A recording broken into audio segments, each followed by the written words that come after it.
Kanchipuram వకుడా silks నాణ్యత మా ప్రాధాన్యత. మదీనాగూడ, మియాపూర్, హైదరాబాద్ లో త్వరలో శుభారంభం.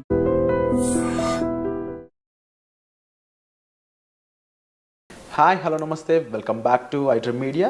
ఈరోజు మనతో ఉన్నారు 30 yearsగా లా ప్రాక్టీస్ చేస్తూ ముఖ్యంగా ఇమ్మిగ్రేషన్ మనకి లాయర్గా ఉన్న రాహుల్ రెడ్డి గారు మనతో ఉన్నారు. ఈ స్టూడెంట్ వీసాకు సంబంధించి ఓపీటీ అండ్ స్టెమ్ ఎక్స్టెన్షన్ గురించి ఈరోజు ఎపిసోడ్లో మాట్లాడబోతున్నారు. మీకు ఏ డౌట్స్ ఉన్నా సరే కామెంట్ సెక్షన్లో మెన్షన్ చేయండి. దానిపై మరిన్ని సిరీస్ ఎపిసోడ్స్ రానున్నాయి. Hi sir. నమస్కారం. బాగున్నారా? బాగున్నాను sir. How are you? Good good. Sir, ముఖ్యంగా స్టూడెంట్ వీసా మీద ఎవరైతే వెళ్తూ ఉంటారో వాళ్ళు ఇనిషియల్ పీరియడ్లో వాళ్ళకి ఓపీటీ మీద ఇచ్చే ఈ టైం పీరియడ్ అనేది ఏ విధంగా ఉంటుందంటారు? లేటెస్ట్గా దాని మీద ఎటువంటి అప్డేట్స్ రానున్నాయంటారు? ఇప్పుడు నార్మల్గా డిగ్రీ చేసేటప్పుడు కానీ బ్యాచిలర్స్ కానీ మాస్టర్స్ చేయగానే మన పిల్లలు ఎక్కువ మంది మాస్టర్స్ పోతుంటారు కాబట్టి మాస్టర్స్ గురించి ఎక్కువ మాట్లాడదాం. మాస్టర్స్ డిగ్రీ అయిపోయిన తర్వాత వాళ్ళకు ఓపీటీ అని 1 year వర్క్ పర్మిట్ ఇస్తారండి. ఆ వర్క్ పర్మిట్ వచ్చినప్పుడు వాళ్ళు కంపల్సరీ వర్క్ చేయాలన్నట్టు. ఓకే. వాళ్ళకు ఒకవేళ జాబ్ రాకపోతే ఆ ఓపీటీ అనేది క్యాన్సిల్ అవుతుంది. వాళ్ళకు ఒక ట్రాకింగ్ సిస్టమ్ ఉంటుంది, సివిస్ ట్రాకింగ్ సిస్టమ్ అని ఉంటుంది అన్నట్టు. ఆ ట్రాకింగ్ సిస్టంలో వాళ్ళు ఇన్ఫామ్ చేయాలి, మీ ఎంప్లాయర్ ఎవరు, ఎక్కడ ఉంటున్నావు నువ్వు, ఇవన్నీ ఇన్ఫామ్ చేయాలన్నట్టు. అయితే ఆ 1 year పీరియడ్లో 90 days అన్ఎంప్లాయ్మెంట్ అలౌడ్ అండి. 90 days వరకు 90 days unemployment without employment 90 days unemployment allowed. ఒకవేళ 91 day కనుక వచ్చిందనుకోండి, ఖతం, సివిల్ సిస్టమ్ నుంచి వన్ కిక్ అవుట్ చేసి పడేస్తారు. అంటే అతను F1 వీసా ఖతమైంది, అక్కడ ఉండటానికి వీల్లేదు, అక్కడ ఓపీటీ అన్నది అతనికి ఇచ్చిన పర్మిట్ కూడా ఆటోమేటిక్గా క్యాన్సిల్ అయిపోతుంది అన్నట్టు. సో ఈ లోపల ఇతను ఎంప్లాయ్మెంట్ తీసుకోవడం కంపల్సరీ అవుతుందండి. సో ఈ లోపు ఎంప్లాయ్మెంట్ వచ్చింది అనుకుందాము, ఆఫ్టర్ 1 year ఆ ఎంప్లాయ్మెంట్ మీద ఎటువంటి ప్రొసీజర్ ఉంటుంది? స్టెమ్ ఎక్స్టెన్షన్ అనేది కంపల్సరీ చేయించుకోవాలి. అసలు స్టెమ్ ఎక్స్టెన్షన్ ఎందుకు చేయించాలంటే? అయితే ఇప్పుడు నార్మల్గా డిగ్రీస్ అక్కడ 2గా డివైడ్ చేస్తారండి. ఒకటేమో స్టెమ్ డిగ్రీ అంటే నార్మల్గా సైన్స్ కానివ్వండి, తర్వాత ఫిజిక్స్ కానీ, మ్యాథ్స్ కానివ్వండి, తర్వాత కంప్యూటర్ సైన్స్, ఇంజనీరింగ్ డిగ్రీస్, ఇవన్నీ స్టెమ్ డిగ్రీస్ అంటారండి. ఓకే. గవర్నమెంట్ అక్కడ పిల్లల్ని స్టెమ్ డిగ్రీస్ చేయడానికి ప్రమోట్ చేయడానికి ఈ స్టెమ్ ఎక్స్టెన్షన్ ఒకటి పెట్టింది అన్నట్టు. అంటే వీళ్ళకు మాస్టర్స్ డిగ్రీ కంప్లీట్ అయిపోయిన తర్వాత, అంటే కంప్యూటర్ సైన్స్లో మోస్ట్లీ మన వాళ్ళందరూ కంప్యూటర్ సైన్స్లో చేస్తారు కాబట్టి దాని గురించి ఎక్కువ మాట్లాడుకుందాం. సో అందులో ఫస్ట్ 1 year ఓపీటీ అని వర్క్ పర్మిట్ ఉంటుంది. ఆ వర్క్ పర్మిట్ అయిపోయిన తర్వాత అతనికి జాబ్ ఉంటే ఇంకొక 2 years వర్క్ పర్మిట్ వస్తుందండి. దాన్ని స్టెమ్ ఎక్స్టెన్షన్ అంటారు అన్నట్టు. ఆ స్టెమ్ ఎక్స్టెన్షన్లో కూడా 90 days అన్ఎంప్లాయ్మెంట్ అలౌడ్ అక్కడ, అందులో కూడా. అయితే రెండిట్లో కలిపి 150 రోజులే. అంటే ఎక్కడో ఒక దగ్గర తగ్గించుకోవాలన్నట్టు. ఇక్కడ 90 days, అక్కడ 90 days బ్యాక్స్, ఓవరాల్గా 150 days దాటకూడదు అన్నట్టు. స్టెమ్ ఎక్స్టెన్షన్లో కూడా జాబ్ కంపల్సరీ ఉండాలి, జాబ్ కంపల్సరీ చేయాలి. అంటే ఈ 180 days పక్కన పెడితే యాక్చువల్లీ 150 90 + 90 కాదు అక్కడ. ఇక్కడ 60 ఇవ్వాలన్నా అక్కడ 70 ఎక్కడో కంట్రోల్ చేసి పెట్టాలన్నట్టు. సో ఇన్ కేస్ ఈ స్టెమ్ ఎక్స్టెన్షన్ కన్నా ముందు తనకి జాబ్ పోయినట్లయితే ఓపీటీ టైంలో ఇంకా స్టెమ్ ఎక్స్టెన్షన్ కూడా ఉండదు అంటారు. ఒకవేళ స్టెమ్ ఎక్స్టెన్షన్ చేసే టైంలో ఓకే, మీకు మొదలే స్టెమ్ ఎక్స్టెన్షన్ ఓపీటీ అయిపోక ముందే మీకు 3 months ముందే స్టెమ్ ఎక్స్టెన్షన్ ఫైల్ చేసుకోవచ్చు. ఒకవేళ స్టెమ్ ఎక్స్టెన్షన్ ఫైల్ చేసుకునే తప్పుడు ఒకవేళ జాబ్ లేదనుకోండి, ఇక మనని గోవింద, అతనికి మాత్రం ఆ స్టెమ్ ఎక్స్టెన్షన్ రాదు. కంపల్సరీ అప్పుడు జాబ్ ఉండాలి. సో కంపల్సరీ ఓపీటీ టైంలో జాబ్ ఉండాలి అండ్ అది ఎక్స్టెన్షన్ టైంలో కంపల్సరీ జాబ్ ఉండాలి. ఓపీటీ మొదలైనప్పుడు ఉండనక్కర్లేదు, ఓపీటీ ఎండ్ అయ్యేటప్పుడు మాత్రం కంపల్సరీ ఉండాలి. లేకపోతే మనోడు గోవింద అవుతాడు, స్టెమ్ ఎక్స్టెన్షన్ రాదు. సో ఓవరాల్గా how long they can stay? 3 years time duration proper stay చేయొచ్చు? అవునండి, 3 years. అంటే 2 years ఏమో వీళ్ళు మాస్టర్స్ చేస్తారు. టిపికల్గా 1.5 year. వీళ్ళు మన వాళ్ళు పోయేది ఆగస్టు పోయిన తర్వాత మే జూన్ కల్లా గ్రాడ్యుయేట్ అవుతారు నెక్స్ట్ ఇయర్కు. అంటే 1.5 2 years వీళ్ళు గ్రాడ్యుయేట్ అయిపోయిన తర్వాత మళ్ళీ వీళ్ళకు 3 years. ఫస్ట్ ఓపీటీ 1 year, తర్వాత స్టెమ్ ఎక్స్టెన్షన్ 2 years. ఈ 3 years పర్మిట్ ఉంటుంది, వర్క్ పర్మిట్. ఈ లోపల కనుక మనోడు లాటరీ, H1B లాటరీ మీకు తెలుసు కదా, మార్చ్లో 80,000 members H1B లాటరీ చేస్తారు కదా. అప్పుడు చేసినప్పుడు ఇతను ఎంప్లాయర్ H1B లాటరీ చేస్తే H1B వచ్చేస్తేనేమో ఖతం అన్నట్టు. ఓపీటీ స్టెమ్ ఎక్స్టెన్షన్ ఈ అబ్బాయికి అవసరం లేదు, H1B మూవ్ అవుతాడు అన్నట్టు.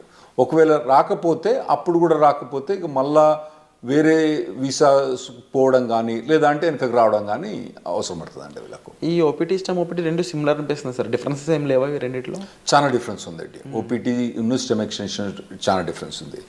ఓపీటీ పీరియడ్లో వాలంటరీ ఎంప్లాయ్మెంట్ అలౌడ్, అంటే internship, unpaid internship allowed. Okay. అంటే ఏదైనా కంపెనీ ద్వారా కానీ ఏదైనా ట్రైనింగ్ ఇస్తాను అనుకోండి, ఈ అబ్బాయి కనుక అక్కడికి పోయి, అబ్బాయి కానీ అమ్మాయి కనుక అక్కడికి పోయి వాళ్ళు ట్రైనింగ్ తీసుకుంటే పని చేయకున్నా కూడా ట్రైనింగ్ తీసుకున్నందుకు దానికి డబ్బులు ఇవ్వరు. ఎందుకంటే ట్రైనింగ్ ఇచ్చేది ఎక్కువ, డబ్బులు ఎందుకు ఇస్తాడు? ఇవ్వడు కదా. ఇవ్వనప్పుడు కూడా ఇతను ఓపీటీ పీరియడ్లో అక్కడ ట్రైనింగ్ తీసుకుంటే అది ఎంప్లాయ్మెంట్ కింద కౌంట్ అవుతుందండి. ఓకే. అదే స్టెమ్ ఎక్స్టెన్షన్కి వచ్చేటప్పుడు కంపల్సరీ పెయిడ్ ఎంప్లాయ్మెంట్ అన్నది అవసరం. ఓపీటీ పీరియడ్లో ఏమో voluntary or unpaid internship allowed, paid allowed, unpaid allowed. కానీ స్టెమ్ ఎక్స్టెన్షన్కి వచ్చేవాడు కంపల్సరీ పెయిడ్ అలౌడ్ అని, కంపల్సరీ పెయిడ్ ఉండాలి. పెయిడ్ లేకపోతే మనోడు బయటపడాల్సి వస్తుంది అన్నట్టు. ఈ అన్ఎంప్లాయ్మెంట్ రూల్ అనేది ఎలా వర్కౌట్ అవుతుంది ఓపీటీలో కానీ స్టెమ్ ఓపీటీలో కానీ? రైట్. ఇప్పుడు ఓపీటీ ఉన్నప్పుడు నేను చెప్పాను కదండి 90 days.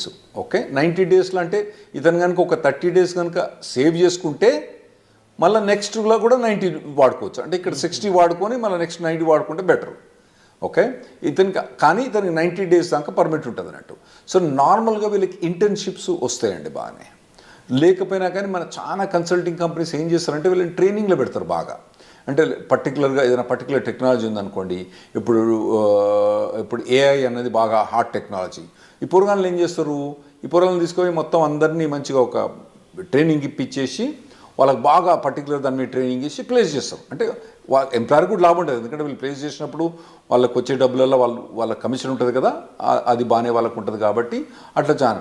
సో ఓపీటీ పీరియడ్ అన్నప్పుడు నార్మల్గా అయితే మన వాళ్ళు ఎవరికి కూడా ఇబ్బంది ఉండకూడదండి. ట్రైనింగ్ బాగానే ఇస్తారు, ట్రైనింగ్ బాగానే ఇచ్చే కంపెనీలు ఉన్నాయి, వీళ్ళు తీసుకునే కంపెనీ.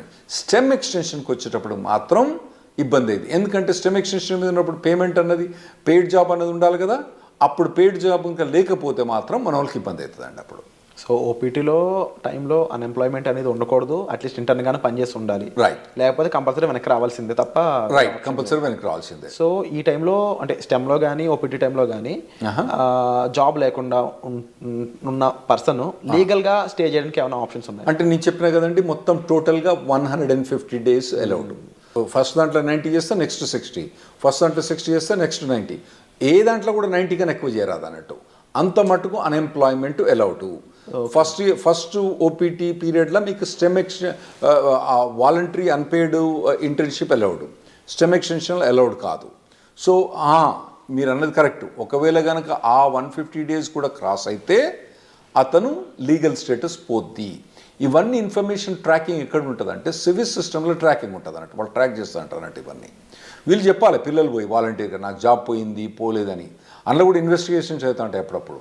ఒకవేళ మనోడు జాబ్ చేస్తాడనుకోండి, జాబ్ పోయిందనుకోండి, వీడు చెప్పలేదనుకోండి, దెన్ అతనికి ప్రాబ్లం రావచ్చు. ఇంకోటి ఏంటంటే కంపెనీ కూడా ఇన్ఫార్మ్ చేస్తుంది కాలేజ్కు, అరే నాయన మా దగ్గర పనిచేస్తాడు కానీ ఇప్పుడు వీడు మా దగ్గర లేడు అని చెప్పి వాళ్ళు కంపెనీకి ఇన్ఫార్మ్ చేస్తారు, మన యూనివర్సిటీకి ఇన్ఫార్మ్ చేస్తే వీళ్ళని టర్మినేట్ అయిపోతారు అన్నట్టు.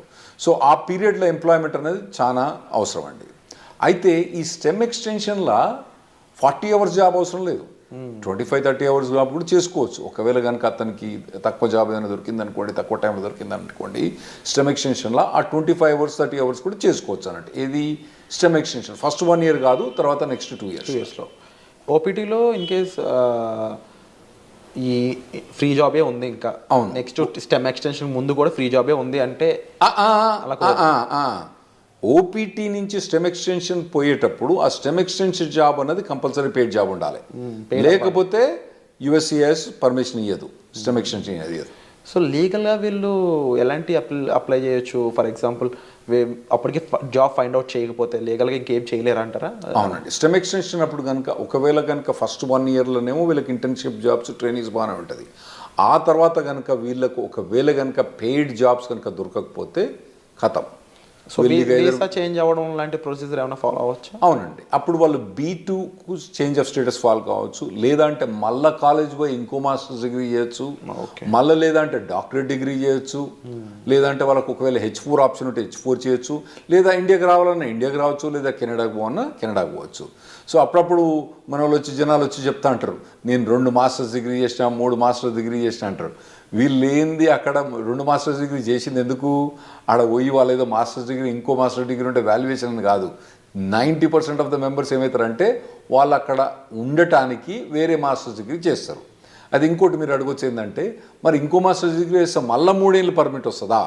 గ్రేస్ పీరియడ్స్ ఎలా ఉంటాయి అసలు? ఒక లెవెల్ ఆఫ్ డిగ్రీకి ఒక ఓపీటీ, ఒక స్టెమ్ ఎక్స్టెన్షన్, ఇంకో లెవెల్ ఆఫ్ డిగ్రీకి ఒక ఓపీటీ, ఒక స్టెమ్ ఎక్స్టెన్షన్. అంటే బ్యాచిలర్స్ డిగ్రీకి ఓపీటీ స్టెమ్ ఎక్స్టెన్షన్ ఉంటుంది, మాస్టర్స్ డిగ్రీకి ఓపీటీ స్టెమ్ ఎక్స్టెన్షన్ ఉంటుంది, మళ్ళీ డాక్టరేట్ డిగ్రీ ఉంటుంది. మనోళ్ళు చాలా మంది పోయేది మాస్టర్స్ డిగ్రీకి కాబట్టి వాళ్ళు మాస్టర్స్ డిగ్రీ చేసినప్పుడు ఒక ఓపీటీ, ఒకటి స్టెమ్ ఎక్స్టెన్షన్, అంటే 3 ఏళ్ళు వర్క్ పర్మిట్ ఉంటుంది. ఈ లోపల కనుక వాళ్ళకు జాబ్ పోతే వాళ్ళు మళ్ళీ వేరే మాస్టర్స్ జాయిన్ అయ్యి మళ్ళీ మాస్టర్స్ తీసుకుంటే మళ్ళీ ఓపీటీ అన్నది రాదు. ఓవరాల్గా మాస్టర్స్ అనే దానికి ఒకే ఓపీటీ, ఒకటే మళ్ళీ మాస్టర్ చేసి ప్రతిసారి మాస్టర్ చేసినప్పుడల్లా ఓపీటీ మళ్ళీ అది వస్తుందా? రాదు. అండ్ ఇన్ కేస్ జాబ్ వచ్చాక జాబ్ ఛాలెంజెస్ అనేవి ఏ విధంగా ఉంటాయి వీళ్ళకి? ఉంటాయండి, జాబ్ ఛాలెంజెస్ బాగా టఫ్గా ఉంటాయి. ఎందుకంటే వీళ్ళు నార్మల్గా కన్సల్టింగ్ కంపెనీ ద్వారా పోతారు కాబట్టి వీళ్ళకి జాబ్ డ్యూటీస్ హెవీగా ఉంటాయి, జాబ్ ఛాలెంజెస్ ఉంటాయి. నేను నార్మల్గా స్టూడెంట్స్కి ఏం చెప్తా అంటే, ఇక్కడ మీరు ఇంజనీరింగ్ చేసేటప్పుడు, ఇండియాలో ఇంజనీరింగ్ చేసేటప్పుడు మీరు ఇంటర్న్షిప్స్ చేయండి. వేరే కంపెనీస్లలో, సాఫ్ట్వేర్ కంపెనీస్లో ఇంటర్న్షిప్ చేయండి. ఇక్కడ నాకు తెలిసి ఇక్కడ చాలా software companies they are ready to take ఈ ఇంటర్న్స్ తీసుకుంటాను రెడీ ఉంటారండి. ఇంటర్న్షిప్ చేయండి, తర్వాత పర్టికులర్గా ఏ సాఫ్ట్వేర్ మీద కానీ ట్రైనింగ్ చేయండి, మోడల్ ప్రాజెక్ట్స్ చేయండి. ఇటువంటివన్నీ మీరు ఫస్ట్ ఇయర్ నుంచి చేసుకుంటే రావాలన్నట్టు. అంటే ఎలాంటి ఇండస్ట్రీస్ మోస్ట్లీ ఓపీటీని స్టెమ్ని ఎక్కువ రిక్రూట్ చేసుకుంటాయంట? ఇప్పుడు అంటే మన వాళ్ళందరూ ఐటీలో పోతుండ్రు కాబట్టి ఐటీ ఇండస్ట్రీ గురించి మనకు ఎక్కువ ఉంటాయి. అంటే వేరే ఇండస్ట్రీ అంత మెచ్యూర్ కాలే. ఇప్పుడు వేరే మెకానికల్ ఇంజనీర్ కానీ, సివిల్ ఇంజనీర్ కానీ వీళ్ళకి పోతే వీళ్ళకు ఓపీటీ మీద జాబ్ కానీ, మెకానికల్ ఇంజనీర్ వాటి మీద ఓపీటీ స్టెమిషన్ చాలా కష్టమైంది అబ్బాయిలకు వాళ్ళకు. అదే ఐటీలో పోయిన వాళ్ళకి ఏంటంటే వీళ్ళకి ఒక పాత్వే ఉన్నది ఆల్రెడీ. చాలా మట్టుకు జాబ్ ఆపర్చునిటీస్ బాగానే ఉన్నాయి. కాకపోతే మన పిల్లలు ఏం చేయాలంటే మొదటి నుంచే వీళ్ళు ట్రైన్ కావాలి. ఏదైనా పర్టికులర్ టెక్నాలజీ ఎంచుకొని వీళ్ళు ఫస్ట్ ఇయర్ బ్యాచిలర్స్ డిగ్రీ కానీ, సెకండ్ ఇయర్ బ్యాచిలర్స్ డిగ్రీ కానించి అప్పటి నుంచి ఏదైనా టెక్నాలజీ ఎంచుకొని పోవాలి. తర్వాత ఏంటంటే మధ్యలో టెక్నాలజీ చేంజ్ అయింది అనుకోండి, చేంజ్ కావాలి దానికి టెక్నాలజీ. ఎందుకంటే టెక్నాలజీ ఎంత ఫాస్ట్గా చేంజ్ అయిందంటే ఆర్టిఫిషియల్ ఇంటెలిజెన్స్ ఏంటంటే 3 ఏళ్ల కింద దాని పేరేం లేదు, నవిడియా పేరేం లేదు. ఇప్పుడు అది number 1 company in the world అయిపోయింది. సో అట్లా టెక్నాలజీస్ అన్ని ఇప్పుడు అందరూ ఎవ్వరు కూడా ఆర్టిఫిషియల్ ఇంటెలిజెన్స్ అంటున్నారంటూ. అది కొందరు కొన్ని కంపెనీస్ పనిచేస్తున్న చెప్తారు, మాకు అసలు ఆర్టిఫిషియల్ ఇంటెలిజెన్స్ అవసరం లేదు, కానీ మా కంపెనీలో ఎందుకు హైర్ చేస్తున్నారో లేదు, వాడు రెజ్యూమ్ మీద ఆర్టిఫిషియల్ ఇంటెలిజెన్స్ బెటర్, వానికి ఒక ఏదైనా కోర్స్ కానీ, ఏదైనా ఒక 5 months ఎంప్లాయ్మెంట్ కానీ, ఇంటర్న్షిప్ కానీ ఉంటే తీసేసుకుంటారు మా దగ్గర అని చెప్తాను వాళ్ళు. సో అటువంటి హాట్ టెక్నాలజీస్ ఉన్న వాళ్ళు వీళ్ళు చూస్ చేసుకోవడం బెటర్. కాకపోతే కొద్దిగా మొదటి నుంచి కూడా ఒకవేళ, ఎందుకంటే ఇప్పుడు ఏఐ అంటున్నారు, అంతకుముందు డేటా సైన్స్ అన్నారు, రేపు ఇంకోటి అంటారు. సో ఇటువంటి ఏ ఒక్క టెక్నాలజీ కూడా ఒక పర్సన్ ట్రైన్ అయితే ఆ టెక్నాలజీ మారినప్పుడు ఈజీగానే అడాప్ట్ అయిపోతారు. నువ్వు ఉట్టిగానే కూర్చొని 4 ఏళ్ళు ఏం పని చేయకుండా, ఆ తర్వాత నువ్వు మాస్టర్స్ డిగ్రీ చేసేటప్పుడు కూడా ఏం ట్రైనింగ్ తీసుకోకుండా చక్కగా నువ్వు పోయి మాస్టర్ డిగ్రీ అయిపోయిన తర్వాత నువ్వు ఓపీటీకి పర్మిషన్ ఇచ్చి ఆడ పోయి జాబ్ ఏమంటే అప్పుడు కష్టమైంది. ఇప్పటి నుంచి మీరు బిల్డప్ చేసుకుంటూ పోవాలన్నట్టు. ఇవి చాలా కాంపిటేటివ్గా ఉంటాయి ఓపీటీ స్టెమ్లో కూడా. అట్ ది సేమ్ టైం మీరు ఈ డౌన్ టర్న్స్, ముఖ్యంగా లే ఆఫ్స్ కానీ అవి ఎంత ఇంపాక్ట్ చేస్తాయంటారు ఓపీటీ వాళ్ళని? బాగుంటాయి, ఓపీటీ మీద ఇంపాక్ట్ బాగుంటుంది. ఫస్ట్ ఒకటి మీరు అర్థం చేసుకోవాలి, శాలరీస్ ఎట్లున్నాయి వీళ్ళవి. యుఎస్ శాలరీస్ 80 లక్షలు 90 లక్షలు. ఏది ఓపీటీ స్టెమ్ ఎక్స్టెన్షన్ కూడా 80 లక్షలు 90 లక్షల నుంచి మొదలైతే వాళ్ళకి శాలరీస్. సో మనకి ఇక్కడ ఇండియాలో ఏంది, మీరు పెద్ద కంపెనీలు పోయినా అనుకోండి, అది వెరీ సర్ప్రైజ్. గూగుల్ అటువంటి కంపెనీస్లలో, అంటే నేను పర్టికులర్ గూగుల్ అని చెప్పిన వేరే కంపెనీస్లో శాలరీ చూస్తే వాళ్ళకి ఏంది నెలకు 30,000, నెలకు 25,000, అంటే దాదాపుగా 4 లక్షలు 5 లక్షల ప్యాకేజ్ కూడా మా ఎక్కువ ఇక్కడ. ఏది ఎంట్రీ లెవెల్లకు అక్కడ 80 లక్షల నుంచి 90 లక్షల దాకా ప్యాకేజ్ ఉంది అక్కడ. అయితే అట్లా ప్యాకేజ్ ఉన్నప్పుడు ఇక్కడ వీనికేమో 5 లక్షలు వస్తా అంటే నీకు ఆడ 80 లక్షలు ఇస్తాను అంటే నీ పెర్ఫార్మెన్స్ ఎట్లా ఉండాలి? You have to be at least 10 times better than the guy who's working here. నువ్వు ఉన్నావా లేదా 10 times? లేనప్పుడు నువ్వు షార్ప్మెంట్ స్కిల్ చేసుకోవాలి. నువ్వు అట్లా ఆలోచించాలి. ఇక్కడ వచ్చినానికేమో 5 లక్షలు, నీకేమో 80 లక్షలు, అంటే నీది కనీసం 10 రెట్లు ఎక్కువ ఉండాలి నీ పెర్ఫార్మెన్స్. అంటే 10 రెట్లు ఎక్కువ ఉండాలంటే నువ్వు షార్ప్ అని చేసుకోవాలి. Unit be fit for it. అక్కడ పోయి నేను మాస్టర్స్ అయిపోయిన తర్వాత అప్పుడు నేను నేర్చుకుంటా అంటే ఇప్పుడున్న పరిస్థితిలో మాత్రం నడవదు. 100% కరెక్ట్ సార్, డెఫినెట్లీ మీరు చెప్పిన విషయాలన్నీ కూడా. అండ్ ముఖ్యంగా ఓపీటీ స్టెమ్లో స్టూడెంట్ సిచ్యువేషన్ ఏ విధంగా ఉంటుంది, టైం పీరియడ్ ఎలా ఉంటుంది, గ్రేస్ పీరియడ్స్ అండ్ రాకపోతే ఏంటి పరిస్థితి, ఈ విషయాలన్నీ విన్నారు కదా. అలాగే H1B లాటరీ పరిస్థితుల్లోనూ ఆఫ్టర్ జాబ్ వచ్చాక లైక్లీ ఎఫెక్ట్స్ ఏమేమి ఉంటాయి అనేవి వచ్చే ఎపిసోడ్లో చూద్దాం. So stay tune. Thank you so much for information. Thanks.